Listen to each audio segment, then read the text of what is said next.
Bienvenue à cette conférence sur les parcours de formation en pâtisserie.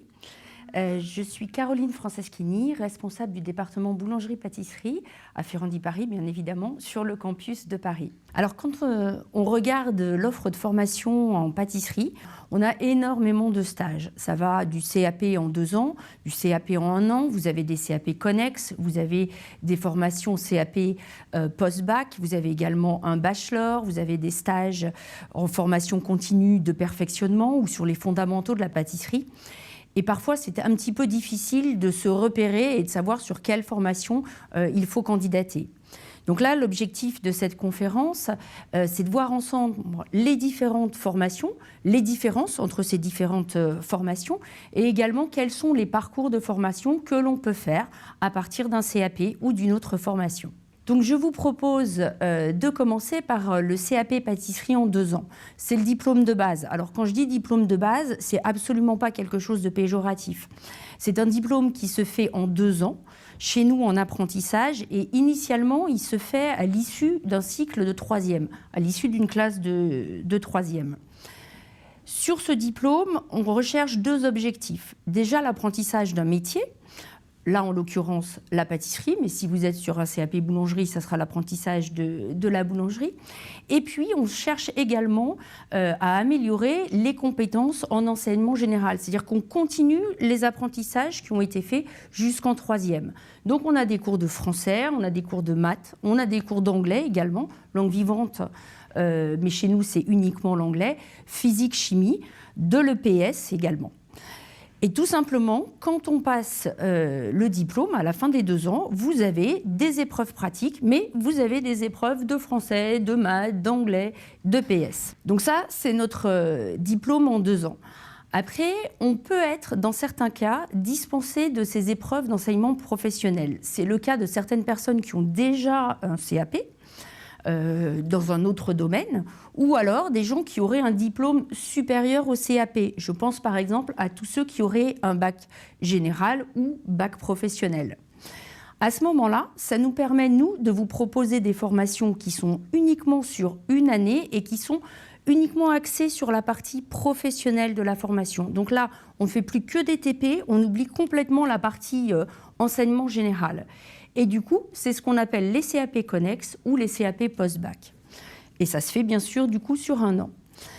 Le CAP connexe, ça veut dire que vous avez déjà un CAP. Donc là, c'est quelqu'un qui aurait fait un CAP, donc qui a déjà passé cet enseignement général à l'examen et qui vient apprendre un 2e métier, là en l'occurrence la pâtisserie.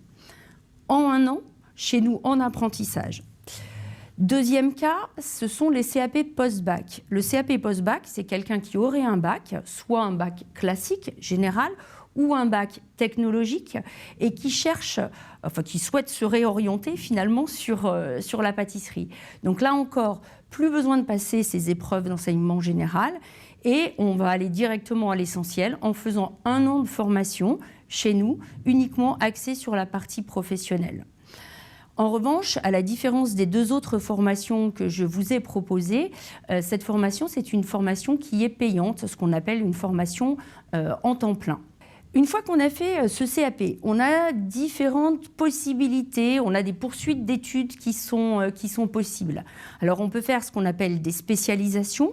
Alors dans le langage, on va dire, de la formation, c'est ce qu'on appelle des mentions complémentaires. Et puis on peut aussi chercher à apprendre d'autres métiers, d'autres techniques, des métiers proches bien sûr en lien avec la pâtisserie, mais qui ont leur propre technicité et leur propre savoir-faire. Alors, sur les mentions complémentaires, nous, on vous propose à Ferrandi une mention complémentaire pâtisserie, glacerie, chocolaterie, confiserie spécialisée. Alors, c'est un nom très long, très barbare. On a tendance à la raccourcir quand on parle de cette formation.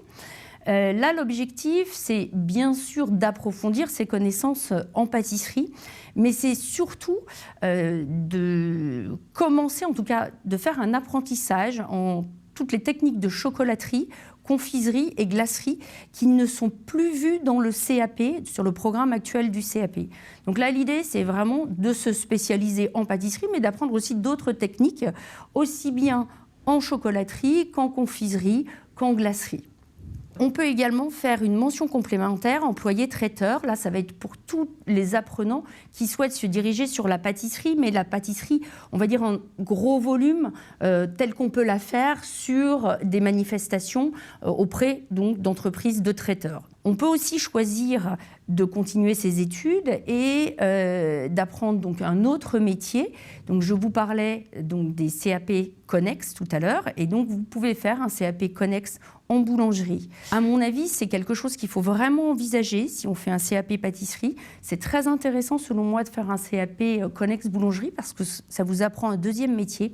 Et si on a un objectif d'ouverture d'entreprise, il ne faut jamais oublier que les gens vont rentrer chez vous, les clients potentiels vont rentrer chez vous pour acheter du pain. Et ensuite, ils achèteront de la pâtisserie.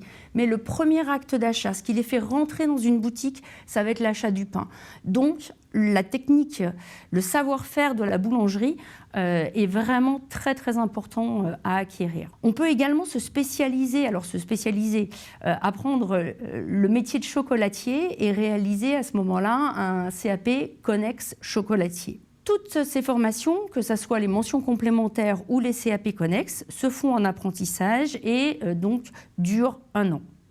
Voilà. Donc là, c'était la formation de base CAP avec les différences entre le 2 ans et le 1 an, et puis les poursuites d'études que l'on peut faire et qui se font du coup sur 1 an. Nous avons également une autre formation qui est assez demandée, qui est le bac professionnel boulangerie-pâtisserie. Alors, le bac professionnel boulangerie-pâtisserie, lui, c'est une formation qui s'étire sur 3 ans, puisqu'on fait la seconde, la première et la terminale, en apprentissage également chez nous. Là encore, on a l'apprentissage de 2 métiers cette fois-ci, et la boulangerie et la pâtisserie. C'est un bac boulangerie-pâtisserie, donc on a vraiment les 2 savoir-faire. On fait 1 an et demi de pâtisserie, enfin 1 an et demi de boulangerie, et ensuite 1 an et demi de pâtisserie. On va continuer l'apprentissage de l'enseignement général, ce que je vous parlais sur le CAP, c'est aussi valable sur le bac. Donc on a du français à nouveau, on a des maths, on a encore des langues vivantes, donc de l'anglais chez nous, on a également de l'EPS, mais à un niveau bac. C'est-à-dire que là, on va aborder des notions qui vont être beaucoup plus théoriques, en tout cas plus conceptuelles. On est sur un niveau académique bac qui n'est pas le niveau académique du CAP. Donc la grande différence au niveau de l'EG, de l'enseignement général, entre un bac pro et un CAP, sur le CAP, on va plutôt traiter de données qui vont être utilisables immédiatement dans son métier. Si je prends l'exemple des maths, en CAP, vous allez essentiellement travailler sur les conversions, sur les pourcentages. On va également travailler sur les proportions. Donc, ce qu'on utilise concrètement dans son métier en permanence. Par contre, sur les bacs, on peut aller sur l'étude de fonctions affines. Donc là, ce n'est pas forcément extrêmement compliqué, mais en tout cas, c'est plus théorique et on ne va pas forcément l'utiliser au quotidien dans son métier. Troisième différence, on peut poursuivre ses études sur des études supérieures, ce qui n'est pas du tout le cas sur du CAP.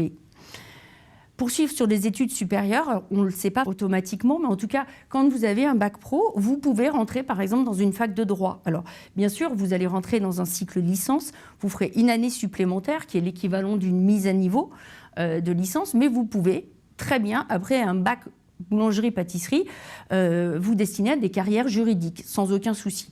On peut bien sûr aller sur des BTS, je pense notamment à des BTS management des unités de restauration ou éco-gestion. J'ai des élèves qui ont fait, à la suite de leur bac pro, ce type d'études. Donc si on reprend, si vous vous posez la question, est-ce que je suis plutôt fait pour un CAP ou plutôt fait pour un bac pro ?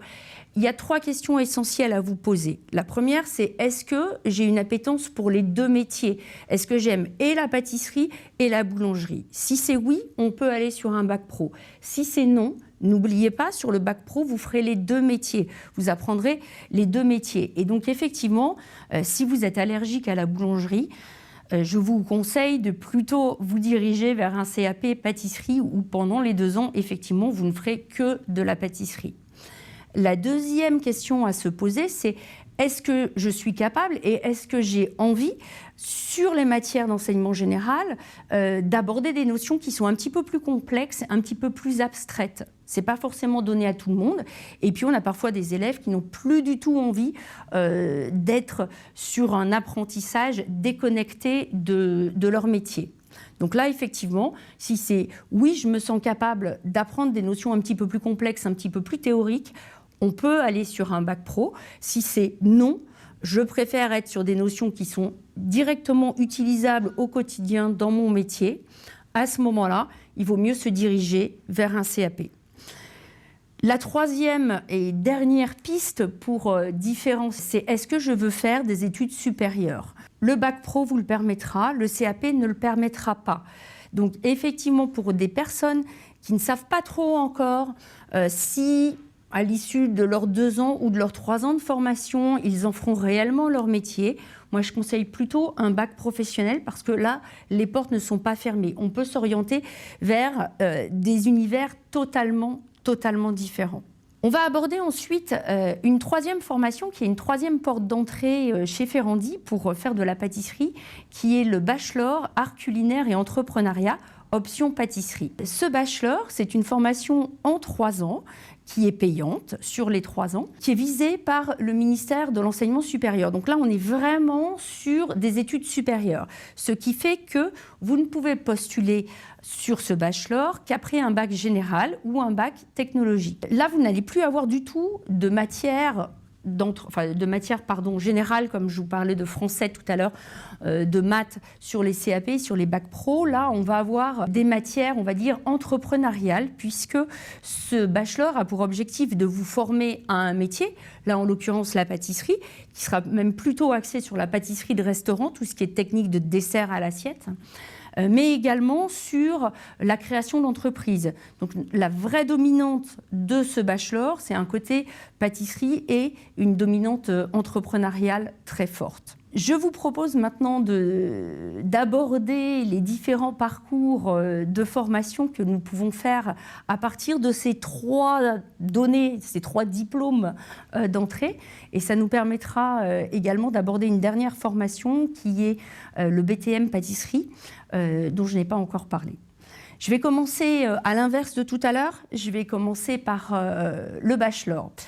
Donc, vous choisissez de faire un bachelor, vous l'avez suivi, vous arrivez avec succès à l'issue de vos 3 années de formation. Là, vous pouvez tout simplement rentrer dans la vie active. Votre bachelor se suffit à lui-même et vous pouvez très bien exercer chez les autres ou créer votre entreprise. Vous pouvez également choisir de continuer vos études et là, je dirais que la poursuite classique d'un bachelor, c'est effectivement un master. Même s'il n'existe pas de master en pâtisserie, vous allez vous diriger sur des masters en ressources humaines ou en gestion, par exemple. On a eu des élèves qui ont fait ce type de choix à l'issue de leur bachelor. Vous pouvez aussi choisir d'apprendre un autre métier. Sur ce bachelor, vous n'abordez pas les techniques de boulangerie. Et donc, j'ai certains bachelors qui, à l'issue de leur formation, s'engagent dans un CAP connexe boulangerie. Ça suppose quand même qu'au cours de leur formation bachelor, au cours de ces 3 ans, ils aient passé le CAP pâtisserie, ce qui est tout à fait réalisable et réaliste, pour pouvoir ensuite s'inscrire et apprendre le métier de boulanger. On parlait ensuite de la boulangerie-pâtisserie, enfin en tout cas du bac pro boulangerie-pâtisserie. Alors, ce bac pro boulangerie-pâtisserie, vous avez fait vos 3 ans. Qu'est-ce qui s'offre à vous? Vous pouvez effectivement rentrer dans la vie active. Encore une fois, c'est un diplôme qui se suffit à lui-même. Et puis, comme on l'abordait précédemment, vous pouvez continuer sur des études supérieures.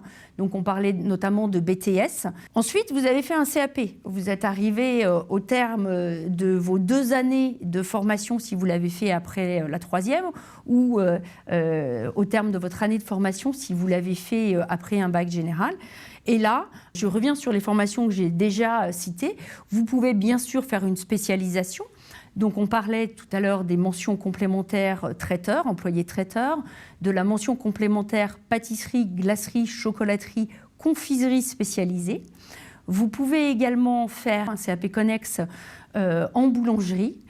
On en a parlé également et vous pouvez faire 2 autres CAP connexes, un CAP connexe en chocolaterie et puis un CAP connexe en glacier fabricant. Alors cette formation-là, elle n'existe pas à Ferrandi, on ne la propose pas. Par contre, vous pouvez trouver d'autres centres de formation qui vous la proposent.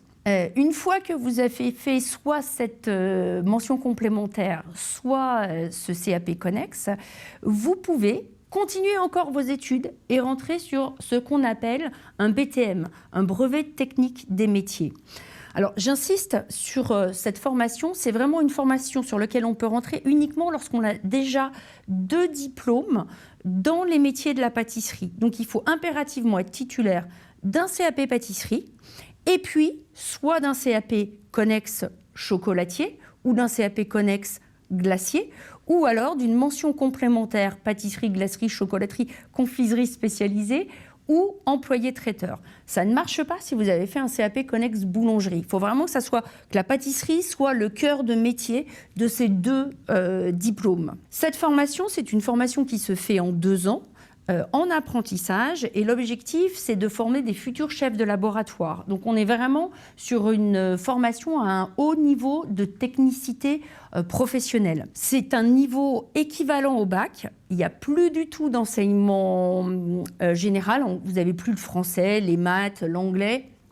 On a encore un peu d'anglais, mais c'est de l'anglais vraiment professionnel pour apprendre à vendre, à être en boutique et être capable de discuter avec un client qui potentiellement serait anglo-saxon, en tout cas anglophone. Vous allez avoir plutôt des matières en lien avec la gestion d'équipe, le management, la gestion d'une boutique dans son ensemble et d'un laboratoire de pâtisserie dans son ensemble. Donc c'est une belle formation. En tout cas qui vous apporte un haut niveau de technicité, mais encore une fois, qui ne se fait qu'une fois que l'on a acquis au moins 2 diplômes en pâtisserie. Alors, pour vous simplifier, nous vous proposons un petit schéma qui va reprendre ce différent parcours entre le CAP et le BTM, parce que ce n'est pas toujours simple de s'y retrouver. Voilà, nous sommes arrivés au terme de cette conférence. J'espère qu'elle vous aura éclairé, qu'elle vous aura permis de faire des choix. N'hésitez pas à poser toutes les questions que vous souhaitez en prenant un rendez-vous auprès de la plateforme dédiée pour ces journées portes ouvertes virtuelles. Merci.